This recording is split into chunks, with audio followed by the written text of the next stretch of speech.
¿Cómo están? Muy poquito antes ya de las elecciones del otro domingo, de las legislativas.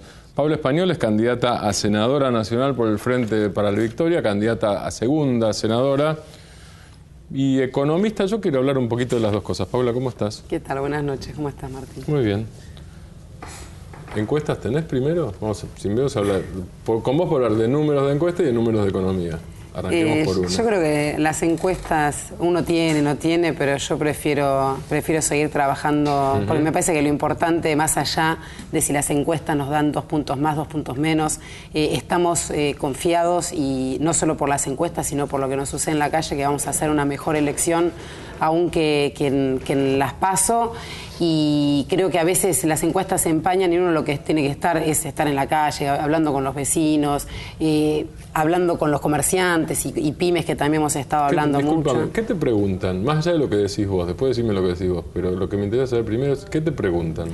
Es bastante variado porque sin dudas hay cuestiones vinculadas a la ciudad, porque por más que, bueno, yo en mi caso soy candidata a senadora y no a legisladora, y es en la legislatura donde hay muchos más temas vinculados con el quehacer cotidiano del ciudadano, de los comerciantes y cosas que hacen a temas que se debaten en la legislatura, o la basura, el transporte, los problemas de falta de inversión en educación, en salud. Todas esas son cuestiones que afectan sin dudas a los vecinos y que hacen al quehacer de la ciudad. Y después siempre cuestiones de economía nacional. ¿Y te preguntan más por lo nacional o más por lo local?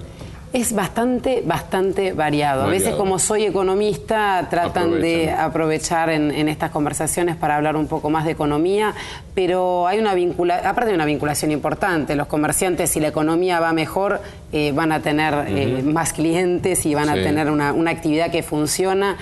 Cómo le va la economía en el país tiene que ver con lo que son los impuestos de ingresos brutos y tiene que ver después con el presupuesto que se va a gastar en la ciudad. Entonces, en realidad están bastante vinculadas la economía nacional con la economía de la ciudad y, en definitiva, con lo que le sucede a los vecinos, comerciantes, pymes y, en general, a aquellos que estamos en esta ciudad.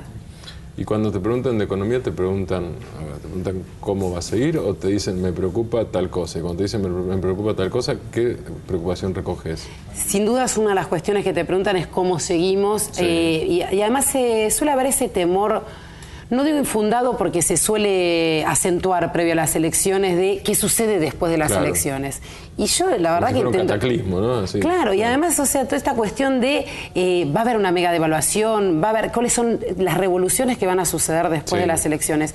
Y lo cierto es que si nosotros hacemos historia y vemos, si bien es cierto que se repiten una y otra vez corridas importantes previas a las elecciones, corridas cambiarias, pero después se aplaca todo, pero previamente siempre hay corridas y presiones con el tipo de cambio, con esta idea que después va a pasar algo. Y lo cierto es que siempre lo que ha sucedido después de las elecciones es que se mantiene un rumbo económico en el cual se basa en fomentar la industria, en generar empleo, en seguir invirtiendo y, en definitiva, seguir, consolidando este proyecto político y el modelo económico que se instauró desde el 2003 y que se viene sosteniendo luego de todas las elecciones, de las que nos ha ido mejor y de las que nos ha ido peor. No se cambia el rumbo, se pueden mejorar sin dudas cuestiones, porque sería necio decir que no falta nada y que está todo perfecto. Hay que mejorar y hacer un montón de cosas. ¿Qué mejoraría? Hay diversas cuestiones. Yo creo que, por un lado, el trabajo no registrado es una materia pendiente y es importante porque no hace solo a la calidad del empleo en ese momento. Es bastante estructural, porque si nosotros pensamos en la vida del ser humano, los dos momentos de mayor fragilidad, entre comillas, y que se depende más de aquellos que trabajan, es en la niñez y en la vejez. Y si nosotros no apuntalamos el trabajo registrado y no lo tomamos realmente, que se está tomando y se ha hecho, pues se ha bajado del 50% al 33%. Digo, ha habido una baja muy importante, pero esto hay que continuarlo, porque si no, esto van a ser futuras personas que tienen trabajo no registrado y que después van a tener problemas para tener su jubilación, o que hoy en día tienen la asignación universal por hijo, porque si tuvieran trabajo registrado tendrían una asignación familiar. Entonces, esto yo creo que es una materia pendiente, porque hace una cuestión general del ingreso y de la regularización de la economía, pero digo, no solo el Ministerio de Trabajo viene trabajando, sino que se han votado 2 leyes muy importantes en el Congreso de la Nación que apuntan a regularizar el tema del trabajo no registrado, que es la ley del Estatuto del Peón Rural y la ley de regularización del trabajo en casas particulares, lo que se suele denominar trabajo doméstico, y que han sido dos leyes muy importantes que, valga la aclaración, la hemos votado una vez más sin que nos acompañe la oposición. ¿Nadie? No, en general se abstienen o están ausentes, pero no hay el acompañamiento, además con dos leyes que quién se podría negar a que trabajadores, digamos, que además en general son mujeres, por lo cual es una ley que también ayudaría a equiparar y a fomentar la igualdad de género, tener un trabajo registrado de algo que uno parece que la sociedad naturalizó, que no tienen derecho a vacaciones. Y en términos, Paula, vos hablabas de pymes y de comerciantes antes, y hablas ahora de trabajo no registrado o de trabajo en negro, o informal, o lo que fuere, o como lo llamemos. En términos de pymes, si por un lado decís lo que falta es trabajar más para bajar el nivel de trabajo no registrado, ¿cómo lo acompañas eso con políticas para pymes? ¿Falta qué cosa o falta desarrollar qué cosa en ese sector? Hay dos cuestiones que son importantes para las pymes para poder fomentar esto. Por un lado, sin duda si se podría repensar, hay que rever el tema de la ley PYME y de que uno puede repensar la estructura tributaria enfocada más a lo que son las pymes, que no es lo mismo que las grandes. Pero en ese sentido también se han tomado medidas muy importantes, no particularmente con lo tributario, pero sí con el financiamiento. Porque un problema de las pymes muchas veces para regularizar es tener capacidad de financiamiento y espalda financiera. Y en ese sentido, habiendo votado el año pasado, también en el Congreso de la Nación, lo repito una y otra vez para que veamos cuál es la importancia del Congreso Nacional y no solo del Ejecutivo, habiendo votado la reforma de la Carta Orgánica del Banco Central, lo que se hizo es poder regular al sistema financiero. ¿Por qué es importante regular el sistema financiero? Porque si no, el sistema financiero no necesariamente canaliza el ahorro de los argentinos hacia los sectores productivos, que es lo que uno como gobierno nacional pretende para poder fomentar el trabajo y la industria. ¿No hace falta ley de servicios financieros con la reforma de la Carta Orgánica? Es un debate y es algo que hablamos una y otra vez también con Carlos, porque aparte Carlos fue un gran impulsor, con Carlos Heller, perdón, que fue un gran impulsor de la ley de reforma del sistema de la ley de entidades financieras, pero él fue mismo uno de los grandes defensores después de la reforma de la Carta Orgánica del Banco Central, porque sin duda las leyes que existan o no existan, tiene cierta simbología, pero lo cierto es que la reforma de la Carta Orgánica del Banco Central dio las herramientas, que en definitiva era las herramientas para generar, el financiamiento a las pymes, que era en definitiva uno de los objetivos centrales, que es cómo hacer, porque ¿qué es lo que uno quiere hacer con el sistema financiero?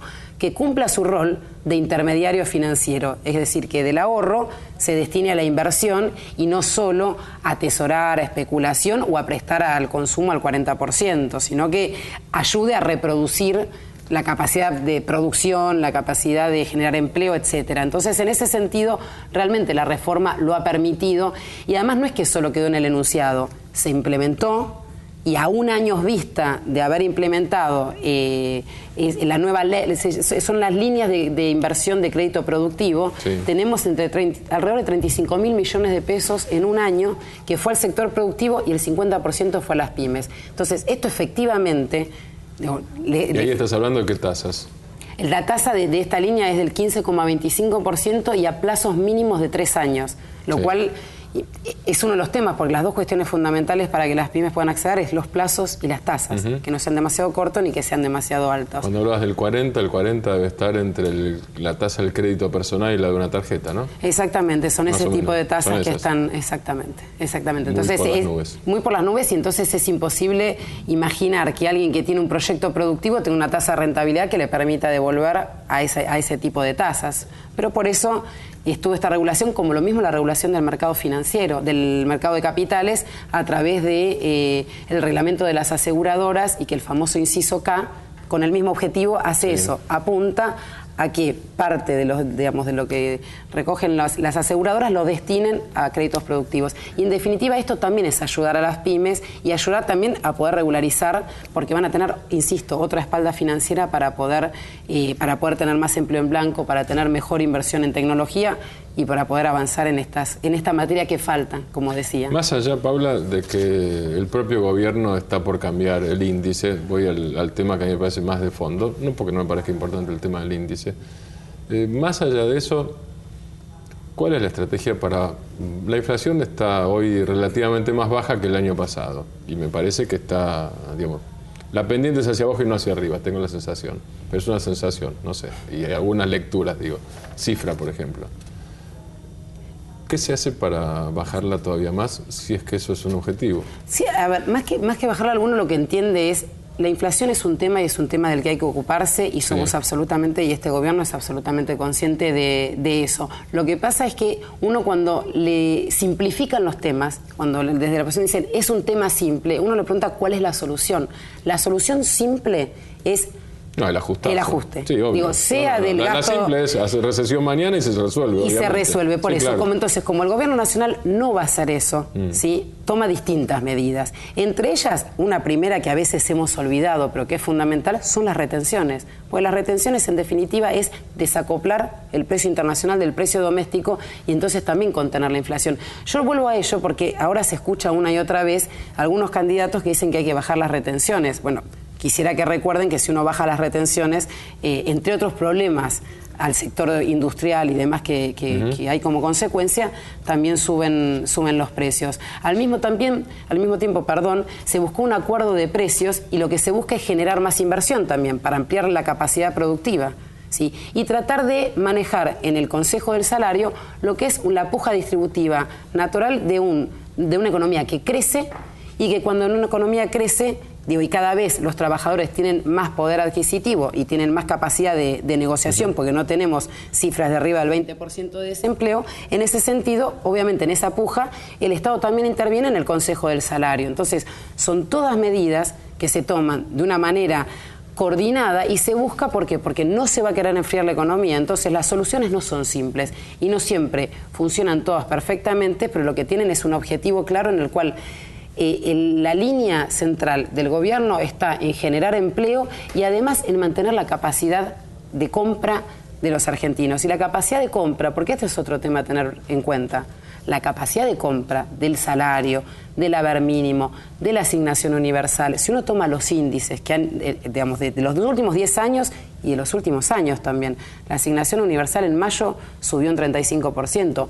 La ley de movilidad jubilatoria, que también se votó en el Congreso y que tampoco nos acompañó la oposición, brindó la posibilidad de que a través de la fórmula en los últimos años hubo incrementos bastante elevados. El último fue de arriba del 31% del haber mínimo. Entonces, no hay índice de inflación que de eso. Entonces quiere decir que aún con cualquier índice que se quiera tomar, lo que se está cuidando es la capacidad de compra del salario, de la jubilación y en definitiva del ingreso de los argentinos. ¿También del que gana en negro? ¿También del que está en el mercado informal? Sí. Digamos, porque el otro tiene un aumento, o el que no recibe asignación, porque el otro tiene aumento, se supone, digamos, a ver, 20%, 24%, digamos, la mayoría de los convenios colectivos anduvieron por ahí, algunos inclusive en letras chicas superiores a eso. El que no está dentro de eso, ¿qué hace? Por un lado, quería solo decir, el que no está dentro de eso y que está en negro sí tiene la asignación universal, que no es todo el salario, pero que tiene los incrementos que se han dado y es una parte. Pero más allá de eso, en general, todas las negociaciones, aunque no haya negociación en el trabajo informal, sin dudas, porque es informal, pero las negociaciones de los registrados suelen traccionar hacia arriba también, no exactamente igual y no de la misma manera, pero lleva los mismos aumentos aparejados. Entonces, en ese sentido, también es importante la negociación que se dé con el Consejo del Salario para definir el salario mínimo, porque también va a permitir que dentro de lo que es el trabajo no registrado también incrementen los ingresos. En el mundo, y creo que es la última, en el mundo, más allá de crisis, más acá, digo, crisis europea, crisis en Estados Unidos, ahora en Estados Unidos relativamente resuelto el tema del gobierno, digo, pero las amenazas, ¿cuáles son? Porque la perspectiva que se ve es una crisis llegada para durar mucho. En Europa seguro. En Europa no se empezó a resolver todavía, en Estados Unidos tal vez sí. Dificultosamente. Europa ni siquiera se empezó. No, si uno toma el mundo en general, Europa no lo logra, Estados Unidos habría que...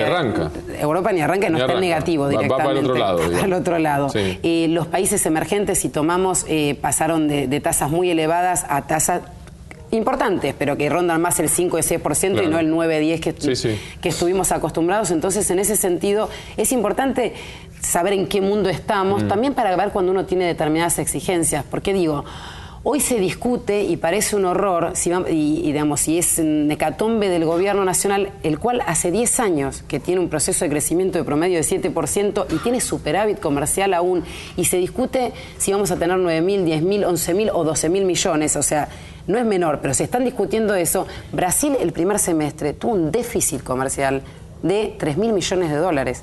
En el primer semestre, y venía de tener superávit en otros años. Y no lo digo para hablar mal de Brasil, digo para que tomemos conciencia en qué mundo... Además no nos conviene que le vaya mal a Brasil, que es el otro tema. Sin dudas que no. Ni en términos solidarios, ni en términos generosos, ni en términos egoístas. Para nada. Nosotros también queremos que a Brasil le vaya bien, no solo porque es el país hermano, sino porque además es uno de nuestros principales socios comerciales y sin duda una América Latina más fuerte, más integrada y con toda la fortaleza que se presentó esta semana que tuvimos a Evo y a Lula el mismo día en este país, y que era un orgullo decir, pensar las relaciones carnales de los años 90 y pensar el proceso de integración regional que estamos viviendo desde que llegó Néstor Kirchner al gobierno y ahora con la presidenta Cristina Fernández de Kirchner, nos hace ver el futuro de otra manera. Paula, muchas gracias. Gracias a vos, Martín. Ya volvemos.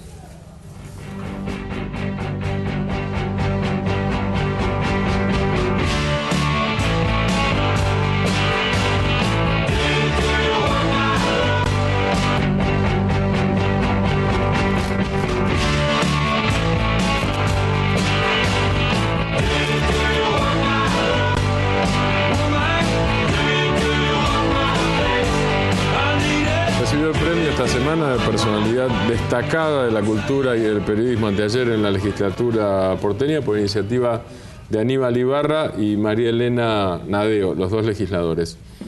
Estamos con Karen Marón, periodista. ¿Cómo estás? Gracias por estar acá. Gracias, Martín. Gracias por la invitación. Vos integrás una red de periodistas que se especializa en el trauma. Sí. Pero trauma dicho en la Argentina suena a trauma psicológico en general. Trauma dicho en Estados Unidos significa urgencia.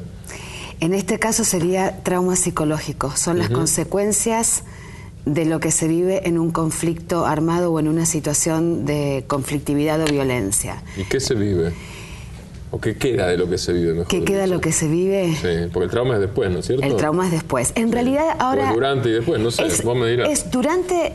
y después y continúa, porque ahora hay una nueva tesis. Siempre se denominaba estrés postraumático de guerra, lo que podía llegar hasta la psicosis de guerra, cosas muy estudiadas inclusive en el Instituto Tavistock a partir de la Primera Guerra Mundial, donde estudiaban el punto de ruptura en los combatientes.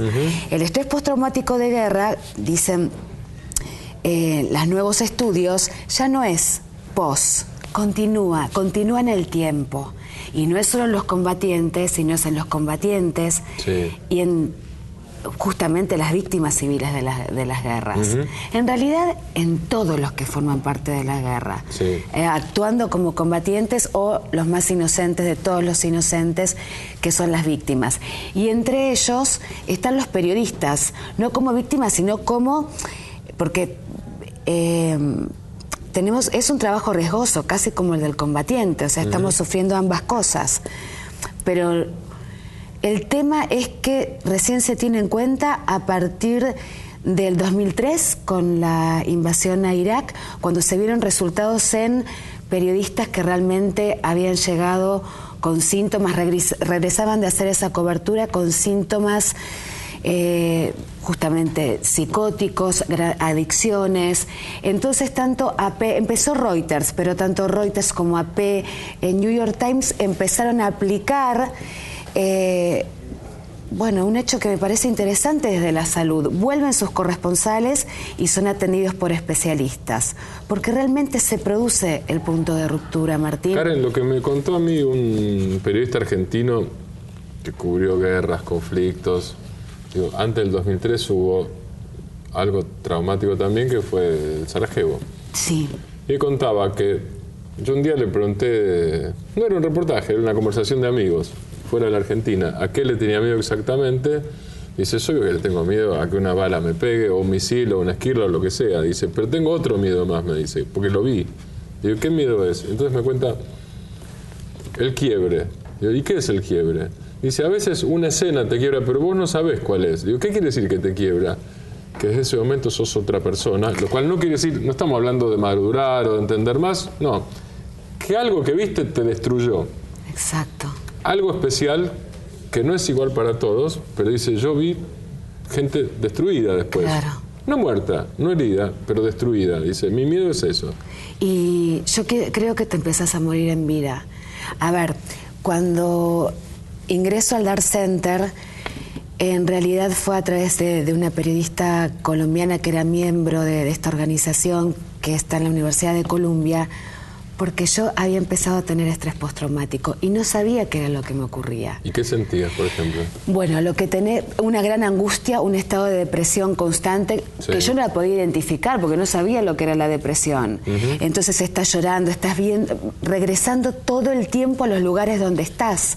Y el trauma puede ser, mentalmente, es el recuerdo permanente.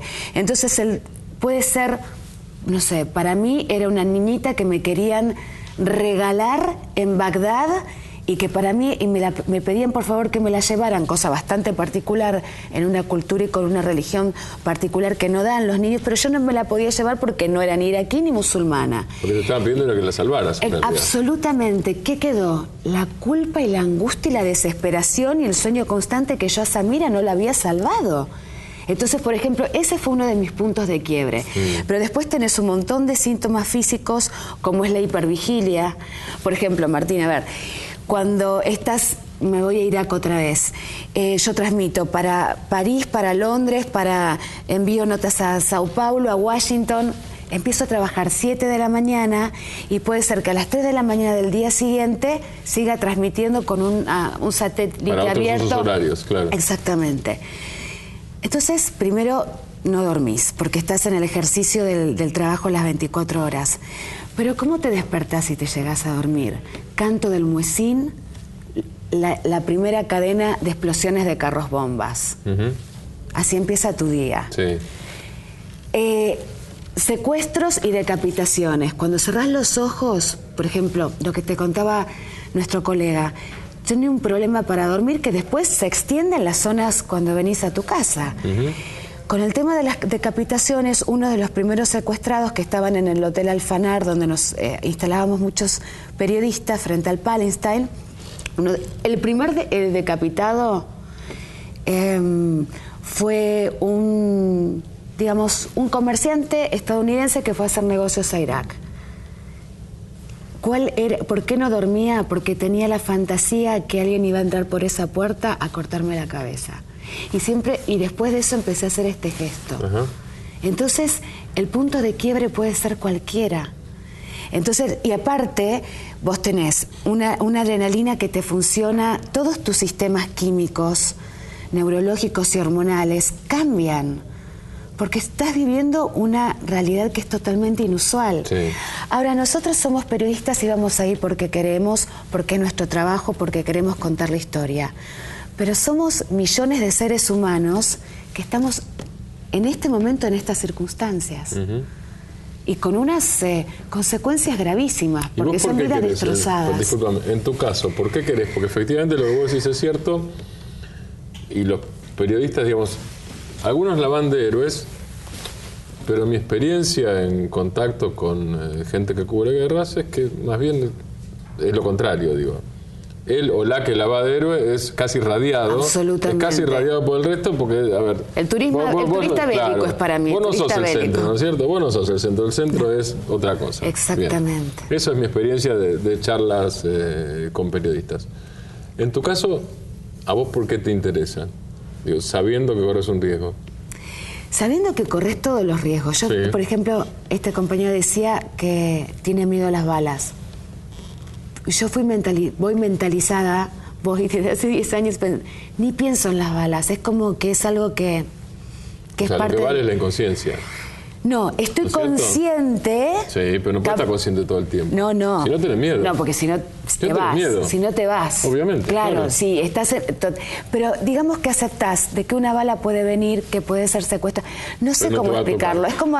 No, bueno, claro, ahí ya entrarías en un delirio si pensás que no te va a tocar. Es que, a ver, no, pero hay una... Los londinenses en la Segunda Guerra Mundial vivían bajo bombardeo. En la Guerra Civil Española los republicanos vivían bajo bombardeo. Y la única forma de vivir es, de alguna manera, aparte del refugio, pensar que no te toca. Bueno, eso lo he visto en muchísimas poblaciones, en eso tenés razón. Yo es como que lo estaba personalizando. Sí. No pienso la bala ni que me van a secuestrar ni a cortar la cabeza ahora, en ese momento sí lo pensaba. Pero ahora descubrí hace poco que en realidad voy hasta por un interés personal. Voy como a reparar algo que tiene que ver, vengo de 4 abuelos inmigrantes que han sufrido las guerras cada uno por su lado. ¿De dónde? Los abuelos paternos del Líbano que se fueron porque estaban bajo el dominio otomano y si no se iban, los iban a matar totalmente. Sí. Y mis abuelos maternos españoles con todo el tema de la guerra civil, también corriendo sus vidas. Yo pienso ahora, haciendo ya mucho psicoanálisis, mucha terapia, mucha cosa que también tiene que ver con eso, pero en realidad siempre me conmovieron las historias de las víctimas. Y me pareció que, siendo periodista, contando la historia de la gente, podía contar hasta las grandes historias de lo que sucedía a nivel político. Porque, digo, en la política internacional y en la misma política hay intereses permanentes, no amigos permanentes. Sí. Ahí no las hay. En cambio, también contando la historia de la gente me parece que es mucho más inocente y mucho más puro y que recojo otras historias que de verdad creo que pueden hacer que se produzcan empatía con gente que vive a 15.000 kilómetros de distancia. De verdad lo digo. ¿Estuviste en Siria últimamente? Estuve en Siria últimamente con este conflicto que empezó ya en febrero de 2011. Sí. Pude ingresar recién a partir de enero de 2012. Fue muy difícil, es muy complejo para los periodistas cubrir este conflicto. Complejo, discúlpame, ¿complejo en términos de peligro o complejo en términos de comprensión? Porque el riesgo también a veces de estar... No hay un frente como una línea de batalla de una infantería contra otra infantería, no, tipo película del comienzo de la moderna. Eso no hay. Exacto. O sea, supongo que hay un peligro. Pero otro peligro de comprensión es que vos por ahí podés contar una historia y podés no entender qué está pasando al mismo tiempo, ¿no? Absolutamente. Y aparte, ¿sabés lo que me pasó no solamente a mí, sino a otros corresponsales? Esto ya empezó en Libia. Las contradicciones, yo vivo fuera bastante tiempo, las contradicciones que se daba inclusive en la izquierda europea, si claro, había intervención humanitaria o no, pero Gaddafi viola los derechos humanos y demás, pero si interviene Francia, bueno, yo me doy cuenta que hace 13 años que cubro Medio Oriente, a partir de Libia se produce este quiebre en la comprensión, donde uno dice, bueno, voy a escuchar realmente todas las partes, porque... Que no son dos, además. Que no son dos, son muchos los actores del conflicto, exactamente. Sí. Pero como vos antes me decías que estabas en contra de tal cosa, pero ahora hay una justificación. Por eso es muy interesante lo que vos estás diciendo, porque... Es complejo por el riesgo, porque inclusive el hecho de que no estén dando visas, claro, influye a que los periodistas, que se entienda que no somos el mensaje, sino los mensajeros, queremos ingresar de todas las maneras posibles para entrevistar a todos los actores del conflicto que nos permitan entrevistarlos. O sea, nosotros somos periodistas, queremos estar ahí. Claro. Entonces, si no dan visas, se ha criticado mucho a otros periodistas. Bueno, en Libia entramos por Bengasi sin la visa del gobierno libio. Y así lo hacemos en muchos lugares porque queremos contar esa historia. Pero ¿qué está pasando? Aparte de esta comprensión, que está muy complejo todo el asunto, está la complejidad que hay 25 periodistas secuestrados en este momento. ¿En Siria? En Siria, secuestrados por... ahí viene el tema de la comprensión. ¿Son fuerzas de la oposición? ¿Son rebeldes? ¿Son grupos de Al-Qaeda? ¿Son grupos armados por Occidente y por los países del Golfo? O tal vez todo eso junto. O tal vez todo eso junto. Entonces, en este momento hay 25 periodistas secuestrados occidentales, han muerto 70 periodistas y productores locales cubriendo su propio conflicto, como ha sucedido, ¿te acordás? En Irak, que morían muchísimos periodistas y productores locales. Hay lo que se ha denominado periodistas ciudadanos dentro de Siria que están cubriendo su propio conflicto, detenidos por el régimen. Entonces, del tema de la información está sumamente complejo. ¿Son periodistas muertos por ser periodistas? O sea, elegidos como blanco y muertos por ser periodistas, ¿o son muertes como sucede en las guerras, que no necesariamente son un blanco buscado? No, se está dando los dos casos, sí, y más también. Claro, porque pueden quedar en el medio de, no sé, de una balacera, de un tiroteo, de un ataque, y cuando me refiero a más, asesinatos selectivos. Hay asesinatos selectivos. Y realmente es... Y perdón que te interrumpa de nuevo. Sí. ¿El asesinato selectivo va a ese blanco, a ese o a esa periodista, o es para mandar un mensaje que es acá no vengan? Por ambas cosas. Las dos cosas. Por ambas cosas, pero cuando ya es selectivo es porque es alguien que está molestando. Y le puede estar molestando tanto al gobierno sirio como a los claro. A todos estos grupos que es tal cual vos lo dijiste. De ahí existe este mare magnum que, a ver, cuando empecé en el 2012, bueno, uno de los primeros grupos a los que me acerqué fue el Ejército de Liberación Libre Sirio, ¿no?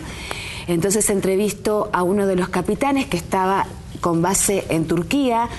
Erdogan, antes de ayer, de ese momento, amigo íntimo de Bashar al-Assad, sí, cuando vio que podía acomodar ciertas cosas, Turquía tomó una posición, pero al mismo tiempo entregó a un coronel sirio que estaba en los campos de refugiados sirios a cambio de miembros del PKK kurdistaní.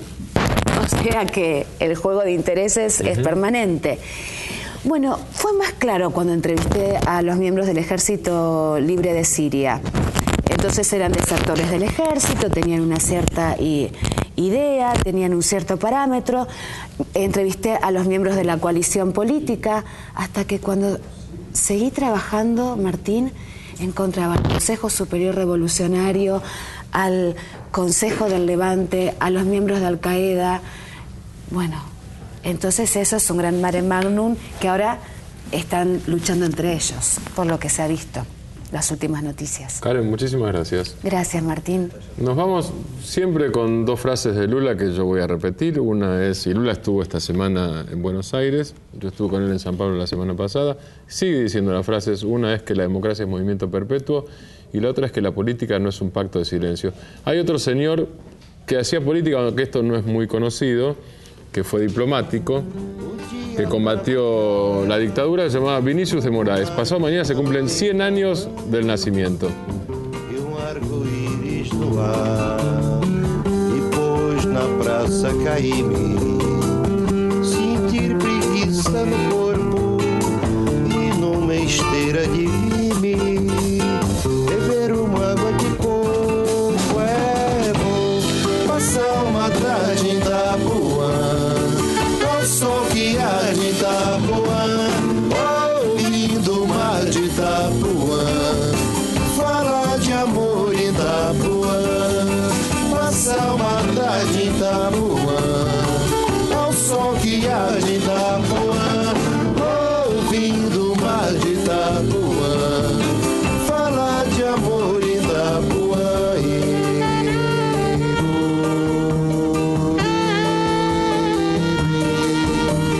Enquanto o mar inaugura um verde novinho em folha, argumentar com doçura, com uma cachaça de rolha e com um olhar esquecido, no encontro de céu e mar, bem devagar e sentindo a terra toda rodar. É bom passar uma tarde em Itapuã, ao sol que há de Itapuã, ouvindo o mar de Itapuã, falar de amor em Itapuã, passar uma tarde em Itapuã, ao sol que há de Itapuã, ouvindo o mar de Itapuã, falar de amor em Itapuã.